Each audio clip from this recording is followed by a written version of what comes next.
믿음에 의한 위대한 역사라는 제목으로 하나님 말씀 선포하겠습니다. 이 말씀은 존 웨슬리가 1765년에 설교했었던 이 성경적 구원의 길이라는 제목의 설교의 후반부입니다. 2주 전에 우리는 존 웨슬리의 성경적 구원의 길이라는 제목의 설교의 전반부를 함께 살펴봤습니다. 이 웨슬리의 설교는 아주 선명하게 나타나는 특징이 있습니다. 어떤 특징이냐면은 굉장히 논리적이라는 것입니다. 우리가 신앙생활을 길게 한다고 하더라도 믿음이 무엇인가, 구원이 무엇인가, 그리고 하나님 나라가 무엇인가 라는 그런 질문을 받았을 때 그 질문에 대해서 선뜻 대답하지 못하는 경우가 있습니다. 왜냐하면 긴 신앙생활을 하기는 했지만 그것이 제대로 정립되지 않았기 때문에 그렇습니다. 그런데 웨슬리는 그 모든 신앙적인 토대, 기초 또한 그 뼈대가 잘 갖춰질 수 있도록 아주 논리적인 설교를 하고 있습니다. 우리 지난 시간에 두 가지 질문에 대한 답을 먼저 살펴봤습니다. 첫 번째, 구원이란 무엇인가? 두 번째, 구원받는 믿음이란 무엇인가? 이 부분에 대해서 살펴봤습니다. 오늘은 이 믿음을 통해 어떻게 구원받는가라는 이 질문에 대한 답을 해보겠습니다. 우리 지난 시간에 함께 나눴었던 그 내용을 먼저 복습하는 의미로 한번 살펴보겠습니다. 먼저 구원은 죄에 속하여 죄의 매인 사망의 상태를 하나님의 능력을 힘입어 벗어나는 것이라고 했습니다.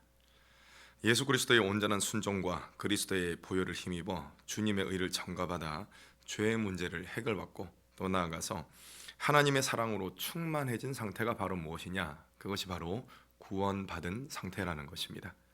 이것이 성경이 전하고 있는 구원입니다. 두 번째로는 구원받는 믿음은 보지 못하는 것들에 대한 확실한 깨달음이며 또 이에 설득된 확신입니다. 깨달음과 확신은 반드시 붙어 다닙니다.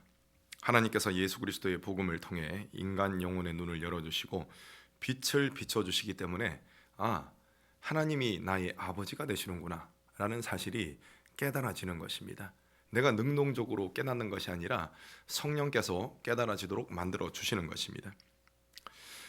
이런 깨달음으로 인해서 확신이 생기고 그리고 이 확신으로 인해서 마치 어린 아이와 같은 그런 신뢰감이 생기는 것입니다. 오늘은 세 번째 질문인 이 믿음을 통해 어떻게 구원받는가라는 답을 함께 살펴보겠습니다. 한마디로 믿음은 칭의의 조건입니다. 그것도 유일한 조건입니다.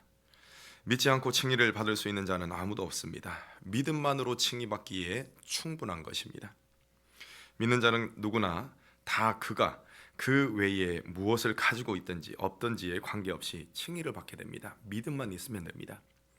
달리 표현하자면 어떤 누구도 믿기 전에는 칭의를 받지 못합니다. 하나님은 각 사람에게 회개하고 회개에 합당한 열매를 맺으라고 하셨습니다.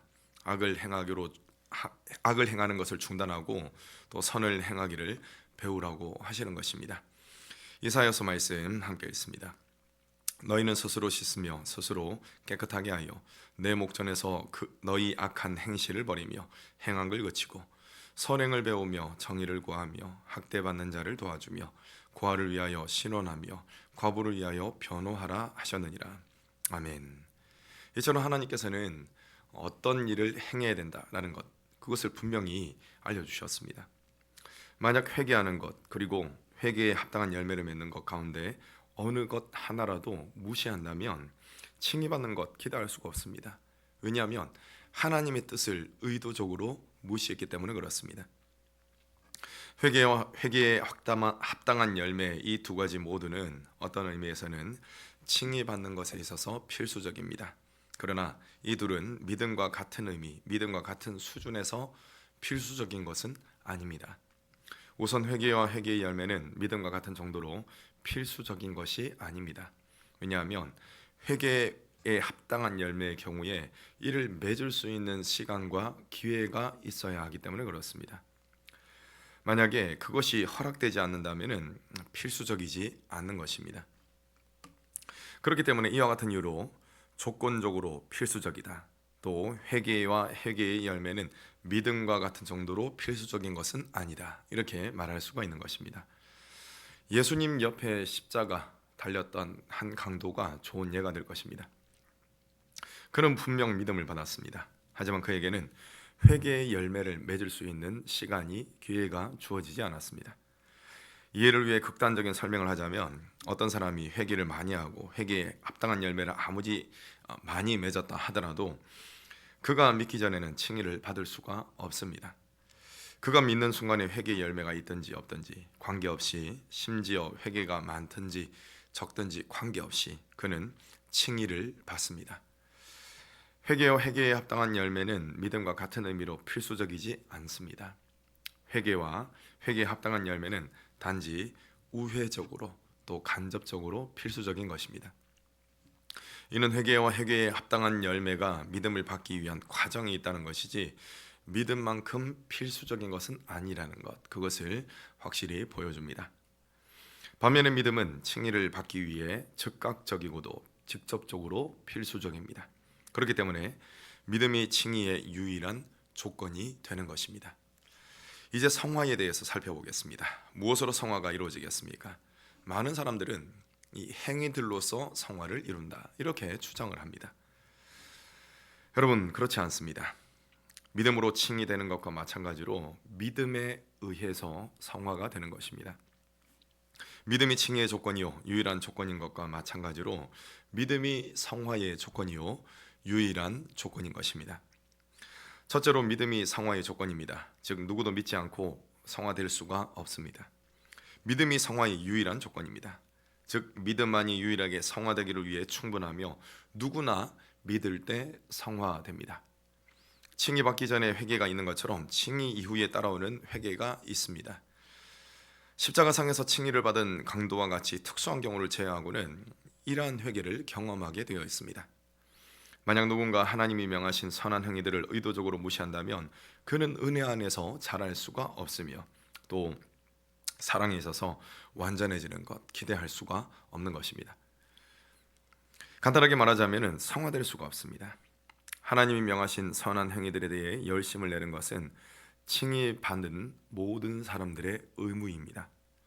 이러한 의무를 의도적으로 저버린다면 그가 이미 받았던 은혜를 유지할 수가 없으며 하나님의 사랑 안에 계속적으로 거할 수가 없는 것입니다. 칭의를 받은 이후에 하는 회개는 경건의 행위입니다. 그리고 이것은 믿음으로부터 나오는 행위입니다. 이러한 경건의 행위는 어떤 의미에서 성화를 위해서 필수적입니다. 칭의에 뒤따라오는 회개는 칭의 이전의 회개와는 크게 다릅니다. 칭의를 받기 전 회개의 단계에서는 하나님의 진노에 대한 압도적인 두려움이 있습니다. 하지만 칭의 후의 회개에는 죄책도 또 정죄에 대한 그런 느낌도 하나님의 진노에 대한 의식도 들어있지 않습니다. 이 믿는 자의 회개는 하나님의 사랑에 대한 의심이 없으며 고통스럽게 만드는 두려움이 없는 것입니다. 이 회개는 우리의 마음에 여전히 남아있는 죄에 대한 회개입니다. 이 죄는 믿음으로 거듭난 자들을 더 이상 다스리지 못하고 지배하지는 못하지만 여전히 남아서 악한 영향력을 발휘하는 그런 죄인 것입니다. 성령께서는 믿는 자의 영혼 속에 들어오십니다. 그 성령님이 남아있는 죄에 대해 깨닫도록 하십니다. 이처럼 믿는 자의 속에 들어오셔서 일하시는 성령님으로 인한 깨달음과 뉘우침이 바로 믿는 자의 회개인 것입니다. 예수 그리스도를 믿음으로 거듭나기는 했지만 영혼 한켠에는 예전으로 되돌아가려는 마음, 또 거듭나기는 했지만 악을 향해서 기울여지는 성향, 성령을 거슬러서 육신의 욕구를 만족시키려는 바람이 남아있는 것입니다. 믿는 자가 깨어서 지속적으로 기도하지 않으면 믿음이 약해지고 결국 믿음을 상실하게 되는 것입니다. 칭의 이후에 이루어지는 믿는 자의 회개는 자기 의지, 하나님을 불신함과 우상 숭배로 향하는 경향성에 대한 깨달음과 뉘우침입니다. 이 회개는 무엇보다도 수천 가지 방법으로 그리고 수천 가지 핑계 아래서 살아계신 하나님으로부터 떨어져 나가려고 하는 그런 불신앙으로 향하는 마음이 있다는 것, 그것을 깨우치는 것과 뉘우치는 것입니다. 그것이 바로 칭의 후의 회개, 믿는 자의 회개인 것입니다. 칭의를 받고 거듭난 자들은 자신의 마음속에 남아있는 죄에 대해서 깨닫고 뉘우치는 것과 동시에 자신의 말과 행동에 있어서도 여전히 죄가 붙어 있다는 사실을 알게 됩니다. 자신감을 가지고 행했던 모든 일 속에서도 교만이 있고 또 불신앙이 있으며 우상 숭배로 더럽혀진 흔적이 있다는 것을 발견하게 되는 것입니다. 이러한 과정들 속에서 자신의 능력으로 믿음의 길을 계속 걸어갈 수 없다는 사실을 더욱더 선명하게 깨닫게 되는 것이죠. 그렇기 때문에 어떤 행동으로 이어지겠습니까? 주님께 매달리는 행동으로 이어지는 것입니다. 그리스도께서 흘리신 피로 맺어진 계약이 아니었다면 죄의 문제를 해결받을 수 없고 또 여전히 죄책을 질 수밖에 없다는 것, 그리고 무슨 일을 한다 하더라도 하나님 앞에 설 수 없을 것이라는 사실을 분명히 알게 됩니다. 이처럼 칭의 이후에 회개를 하는 자들은 자신이 전적으로 무능한 자라는 사실을 깨닫게 됩니다. 전능하신 하나님께서 값없이 주시는 은혜가 아니었다면, 또한 앞서 일하시는 하나님의 그 역사가 아니었다면 선한 것을 한 가지도 추구할 수 없으며 또 나아가서 선한 말과 행동을 할 수 없는 철저한 자신의 무능함에 대해서 깨닫게 되고 뉘우치게 되는 것입니다. 믿는 자들은 앞서 말씀드렸던 칭의 이후의 회개를 통해서 하나님의 은혜를 계속 구해야 합니다. 하나님께서는 은혜를 주시며 은혜를 통해 믿음이 생기며 이 믿음을 통해서 성화가 이루어지는 것입니다. 그렇다면 칭의 이후의 회개는 어떻게 이루어지겠습니까? 이는 은혜의 수단을 부지런히 사용하는 것입니다. 좀 더 세부적으로 설명하자면 함께 모여서 드리는 기도, 가족 기도, 또 밀실에서 혼자 드리는 기도 등이 있습니다. 또 성만찬을 받는 것, 성경을 들으며 읽고 묵상하고 또 탐구하는 것, 우리의 육신의 건강이 허락하는 범위 내에서 금식하는 것이나 또 일정 음식을 삼가는 것 등 그런 모든 것들이 이에 해당됩니다. 이 모든 경건의 행위가 바로 은혜의 수단이며 우리는 이를 부지런히 사용해야 하는 것입니다. 방금 말씀드렸던 것은 하나님과의 관계에서 사용해야 하는 은혜의 수단입니다. 은혜의 수단에는 하나님과의 관계에서뿐만 아니라 이웃과의 관계에서 사용해야 하는 그런 것들도 있습니다. 배고픈 자를 먹이기, 헐벗은 자를 입히기, 낯설은 자를 재우기, 감옥에 있는 자들을 방문하기, 병든 자들을 방문하기, 여러 가지로 어려움에 있는 자들을 방문하기, 무지한 자들을 가르치기, 어리석은 죄인을 깨우기, 미지근한 자들을 분발시키기, 믿음이 흔들리는 자들을 굳세게 하기, 의지가 약한 자들을 위로하기, 욕받는 자들을 구조하기, 또는 영혼들을 죽음으로부터 구원하는 일에 여러 가지 방법으로 힘쓰기 등이 완전한 성화를 위해서 해야 하는 이웃과 관련된 그런 은혜의 수단들인 것입니다. 그리고 이것이 회개에 합당한 열매다, 이렇게 말할 수가 있습니다. 이것이 완전한 성화를 받기 위해서 따라가도록 하나님이 지정하신 방법, 길인 것입니다. 믿는 자 안에는 죄가 없다, 칭의받는 순간 모든 죄가 뿌리까지 사라진다고 여기는 자들도 있습니다. 그런데 이는 매우 위험한 생각입니다. 왜냐하면 이러한 생각은 칭의 이후에 반드시 해야 하는 회개를 하지 않도록 막기 때문에 그렇습니다. 성화로 향해 나아가는 길, 그것을 봉쇄하기 때문에 이것은 매우 위험한 생각인 것입니다. 예수 그리스도를 닮아 사랑 안에서 완전해지기 위해서는 칭의 이후의 회개가 필수적입니다. 그런데 자신의 마음과 삶에 아무런 죄가 없다고 여기는 사람에게는 이러한 회개할 여지가 없는 것이고 또 사랑 안에서 완전해질 수 있는 여지 또한 없어지는 것입니다. 정리를 하자면 칭의 이후의 회개는 은혜를 구하는 수단이며 하나님으로부터 은혜를 받아야 믿음이 생깁니다. 그리고 이 믿음을 통해서 성화가 이루어지는 것입니다. 성화에 대한 좀 더 깊은 이해를 위해서 회개와 회개의 열매에 대해서 조금 더 다뤄보겠습니다. 회개의 열매, 즉 칭의 후에 회개를 하는 것은 필수적이기는 하지만 믿음과 동일한 수준으로 필수적인 것은 아닙니다. 조건적으로만 필수적입니다. 만약 누군가 회개의 열매를 맺을 시간과 기회가 없다면 회개의 열매들이 없어도 충분히 성화될 수가 있는 것입니다. 그러나 그는 믿음 없이는 성화될 수는 없습니다. 어떤 사람이 회개를 아무리 많이 하고 또 아무리 선한 행위들을 많이 한다 할지라도 믿음이 주어지지 않는다면 이 모든 것은 아무런 소용이 없는 것이죠. 회개의 열매가 있든지 없든지 상관없이 궁극적으로는 믿음이 주어지는 그 순간에 성화가 되는 것입니다. 칭의 이후의 회개와 회개의 열매들 역시 칭의 이전과 마찬가지로 우회적으로만 필수적입니다.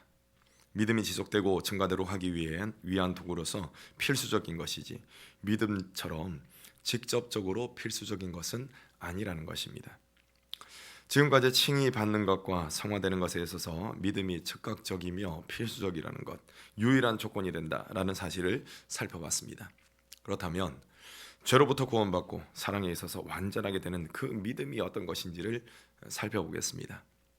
첫 번째, 이 믿음은 하나님이 이 믿음을 성경에 약속하셨다는 사실에 대하여 하나님이 주시는 선명한 깨달음이자 확신입니다.